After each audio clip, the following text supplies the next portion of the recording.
નમસ્કાર ખેડૂત મિત્રો, હું જિગ્નેશ મૈસુરિયા બારડોલીથી આજને આ વિડીયોની અંદર તમને અંગના બાયોટેકના ઓર્ગેનિક ખાતર વિશે જણાવવા માંગુ છું. તો હવે તો ઘણા બધા ખેડૂત મિત્રો ખેતીવાડીના બધી માહિતીથી ઘણું બધું જ્ઞાન મળી ચૂક્યું છે, પરંતુ તો આપણા જમીનનો પીએચ એ જો બગડી જાય, એ જો એસિડિક થઈ જાય, તો તમે ગમે એટલું સારું ઓર્ગેનિક ખાતર નાખો, ગમે એટલું સારું રાસાયણિક ખાતર નાખો, ગમે એટલું સારું પ્રવાહી ખાતર આપો, ગમે એટલા માઇક્રોન્યુટ્રન્સ આપો, ગમે એટલા બેક્ટેરિયા આપો, તમારું ઉત્પાદન જોઈએ તેવું મળતું નથી. આ અંગના બાયોટેકનું જે આ ઓર્ગેનિક ખાતર છે એ જમીનનો પીએચ મેન્ટેન કરે છે, અને આ વિશે આપણે ખેડૂતો બહુ ઓછા જાગૃત છે.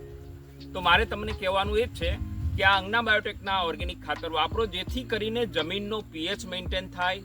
બીજું આનો ફાયદો એ છે કે તમારે જમીનમાં કાર્બન વધે. ત્રીજો ફાયદો એ છે કે જમીન ફળદ્રુપ બને.